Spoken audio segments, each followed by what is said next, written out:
Hello, kids. Your friendly neighborhood asshole speaking. I decided that I don't attention whore enough to justify my admin position, and that if I want to keep it, I should probably take a page out of Brandon or Tim's book and force you idiots to listen to me while I talk about things that don't matter.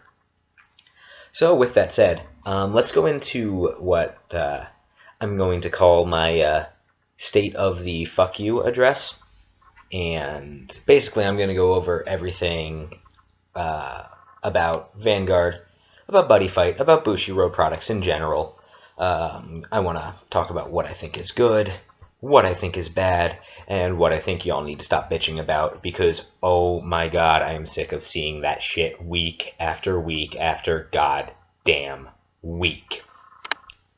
Obviously, there's going to be a heavy, heavy touch of bias here, and I really don't feel like pretending there's going to be anything else. So before I even get into this, flame shields on and engaged. So I'm assuming that you guys play Vanguard. I mean, this is a Vanguard group. It's a Vanguard-esque YouTube channel. We play Vanguard in some capacity, I'm sure. You enjoy the show, you like the card art, maybe you even like the gameplay. If you do, seek professional help, because flipping over things and finding pretty pictures isn't good gameplay. It's a means of disguising bad gameplay.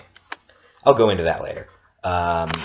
So recently we Japan rather, got a fun new mechanic called Stride, which gives you an extra deck and grade 4 units for, I'm going to assume, every clan at some point.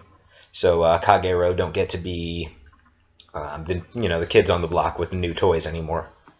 And in addition, it introduced the G-Assist mechanic, which was tailor-made to avoid grade lock. And it's a pretty heavy cost, and honestly, every game I've G-Assisted, I've lost because of losing those cards in my hand. But that doesn't necessarily mean it's a bad mechanic. It might just mean I suck. And that's probably valid, because I do suck.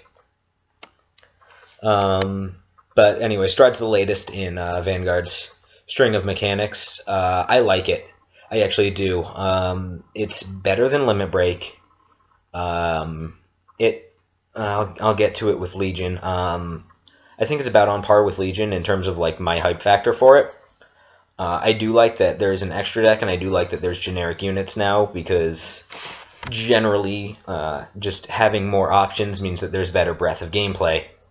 And that's what I assumed going into this, forgetting or perhaps choosing to ignore the fact that this is Vanguard, and breadth of options and Vanguard don't coexist ever.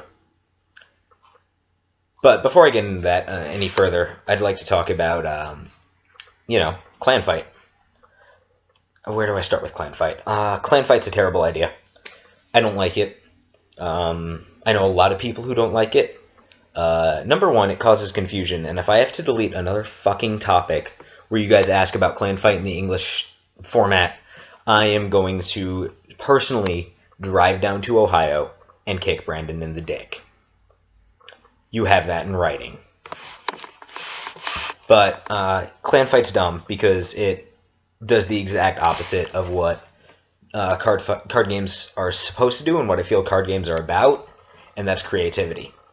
Clan Fight basically says, we at Bushiroad do not want to, don't want you to play the card game any way other than the way that we initially envisioned it and the way that we need it to be designed. And that's a poor choice, because there's some people, I'm going to use Tim as an example because Tim's a hipster and Tim doesn't like, playing things that are fun or good. He just likes playing things that are fun and terrible. So with the Clan Fight rulings, you're essentially saying, fuck you, Tim, you don't get to play Vanguard anymore. And that's just alienating your fan base, even like a portion of your fan base, through something that you didn't really need to do, is, I think, a poor business decision. Especially now that other card games like, Magic's always been big. You're never going to topple Magic. But I know a lot of people who came to Vanguard from Yu-Gi-Oh because Yu-Gi-Oh was terrible and Vanguard looked fun, and now Yu-Gi-Oh is good again. And I know a lot of people who would rather play Yu-Gi-Oh over Vanguard or go to like Vanguard tournaments. I go to Vanguard tournaments because, well, I only go to the official Vanguard tournaments, like the regionals and the continentals, because that's where my bros are. And if it weren't for them, I probably wouldn't be going to them anymore. I mean, shit, I barely go to locals as is, because, you know, Thursday night's Vanguard night at locals, and Thursday night's also War Machine night at locals. And, you know, given a choice between the two, I'm going to go for the pretty metal and plastic figures over the pretty cardboard. But again, that's just me. Anyway, Limit Break was terrible because it forced you to take damage early. Legion was nice because it let you guard early again, like smart players are supposed to do. And Stride, I feel, is the same way. Some people I've talked to are worried that the emphasis on Stride units is going to sort of take away like the boss grade 3 aspect of decks, and they're worried that Stride's going to overtake the game instead of coexisting alongside it. But I also think that it's too early to tell with that, because everyone's just like, Cardfight Area just updated with Stride, and everyone's trying out new things, and everyone's excited to play with their new toys. So until we get a few sets in and the metagame and like the standard of play sort of develops, I'm going to withhold judgment on that. What I do know is that Stride units are a lot of fun, provided you're a clan that actually has a Stride unit. You don't have to use shit like Harmonix Messiah. So with that, obviously the only Stride clan that I've had any time playing with is Gear Chronicle, which is also fun. That kind of brings me into my next thing. I like a lot of decisions Bushiroad's made. I don't like Clan Fight, but I like that their trial decks are nice. You get perfect guards in the trial decks now. There's updated perfect guards in the booster sets, which, I mean, okay. I was kind of hoping they'd free up more double R slots to have like cooler things in, but, you know, I guess I can only ask for so much. At least you get perfect guards in the trial decks. They kind of took a page out of their book with Buddy Fight and put a lot of essential cards in the trial decks as 2-ofs instead of singletons. So now you really only need to buy 2 trial decks to have a working deck, which I'm excited for. I'm going to be playing Gear Chronicle like a motherfucker, because I'm not going to be getting any Spike Brothers, Dark Irregulars, or Mega Colony support for the foreseeable future. Because Bushiroad's kind of made this decision, and I mean, I'm used to it, obviously. I got into the game playing Spike Brothers. I had to wait Lord knows how many sets to actually play Mega Colony in English. But Bushiroad's got this thing where certain clans are what you would consider tier 1 clans, not like in metagame perspective, but in a support perspective. That's your things like your Paladin clans, your Dragon clans, Aqua Force, shit. I mean, I'm going to give it to Bermuda Triangle, because they always get really, really good shit, and they have an entire booster dedicated to them. 2 of them, in fact. Or 3. I don't know. Some neckbeard, let me know in the comments. But then they also have, like, you know, tier 1.5-ish clans, which get support every so often and might get an RR boss. And then we have your tier 2 clans, which are, like, you know, Grand Blue and Great Nature and Mega Colony, and just, like, clans that exist, but they know that they're not going to be pulling in the gravy train with those. See, for example, BT07 had no clans that anybody liked in outside of Pale Moon, sold terribly, and now the prices for everything are inflated as shit. It's just one of those things you have to deal with, but at the same time, like, throw me a bone and give me, like, one double R or triple R card I can lust after.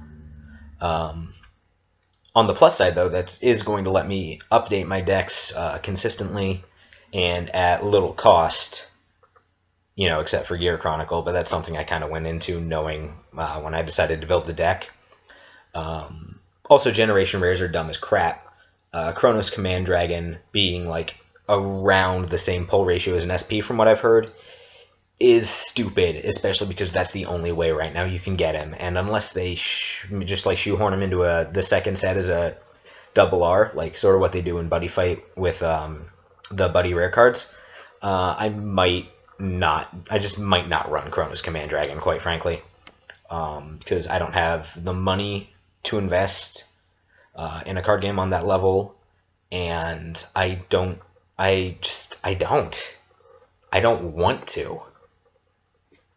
And I don't know if that just makes me a scrub or if that makes me a terrible person or what, but, you know, that's where it is. Speaking of Gear Chronicle, by the way, I like that for the first time in forever, we have a main character that's not running a goddamn Paladin clan. And I also like the direction they're taking with Vanguard G. There, I said it. I like Vanguard G. All of you guys can go fuck yourselves, because I like what they're doing with it. Because they're doing character-driven stuff right now, which is fantastic. A lot of the best seasons of Vanguard, as they were carried by the characters, because card game, anime, and cartoons in general are actually pretty terrible when they just focus on the mechanics of the card game. I mean, look at the Yu-Gi-Oh series. Arc V is fantastic. I love Arc V. I loved like Season 4 GX. 5Ds was great until everything became a plot device for Yusei to like rub his Stardust dick all over everything. But yeah, you need good, solid characters to carry a card game show. And that's why the Legion Mate arc of Vanguard was so disappointing, because the characters were stale, the card fights were boring, and it was just critical. And that's not good for anybody. But Vanguard G is good. It's got nice animation, it's got nice characters, and I think that everyone's just... The entire problem people have with it is that it's not my Vanguard. And y'all motherfuckers need to get over that, because that's what we got, and like it or not, that is your Vanguard now. Okay, that's enough with Vanguard. I'm like 11 minutes in, I haven't touched on anything else. Let's talk about Buddy Fight. I like Buddy Fight. I really do. I was very skeptical about it, just based on the name. I'm sure a lot of you. The name is admittedly stupid as shit. But the mechanics are solid. I figured I'd give it a shot before I cried foul, and I did, and I love it. That may or may not be the result of the fact that I kind of lucked into a Tier 0 no-fun deck, but there's that. It's a nice game. It's sort of like baby's first Magic without being dumb as Kaijudo. It's got a resource management system. You can do things on your opponent's turn, unlike Vanguard. The decks are distinct, and outside of like... And, even going into it, I don't think Dungeon World is as broken as people like Tim or Brandon make it out to be. And I feel like with the right kind of play and the right kind of deck, you're going to be able to go through that. I mean, what's the guy's name? Joel Armstrong. Fantastic Danger World Dual Dragon player. Fucks Dungeon World shit. Consistently. Like, there's just people out there who take the time to know the matchups and get good at it. And that's what I feel a card game should be. And Buddy Fight's got enough options that are good. Every world has a deck that can compete. Even Ancient World, just, everybody runs Seeger like an idiot and doesn't run, like, generic Ancient World good stuff, which they should, because it has the best spell support in the game. And Soapbox, gone. So yeah, I like Buddy Fight. All of you guys should play Buddy Fight. You should give it a shot. The show's a little cheesy, but it's okay, because it's sort of like an open love letter parody to card game anime in general. And aside from a few really dumb characterization decisions, it's been pretty consistently good. So there's that. I also got to play a lot of Weiss Schwarz when I was at Continentals, and by a lot, I mean like 5 games, which is still 5 games more than I ever would play in a single day beforehand. And that's all because the Persona set came out. And, I split a box with a friend and made a deck, and everything was happy and fantastic, and I love Weiss Schwarz. Well, not love. I tolerate Weiss Schwarz. I love Persona, and I'm willing to put up with the fact that most of the other sets are terrible, terrible shows or weeaboo fat bait for the chance to actually have Persona trading cards, and I'm okay with that. I can never take Weiss Schwarz seriously as a game, but it's a fun distraction, and there's worse things I could be playing, I suppose. Yeah, I guess that's basically it. God, I'm not drunk enough for this. I guess that's really all I needed to say. There's a comment section on Facebook if you want to yell at me for things or get on my case or whatever. So yeah, let me know if you agree, if you disagree, if you think I'm a dick, if you think I'm not enough of a dick, etc. That's all. Look forward to the special admin karaoke episode in, Lord, whenever we feel like it, but sometime this year. And I'll be signing off. Arrivederci.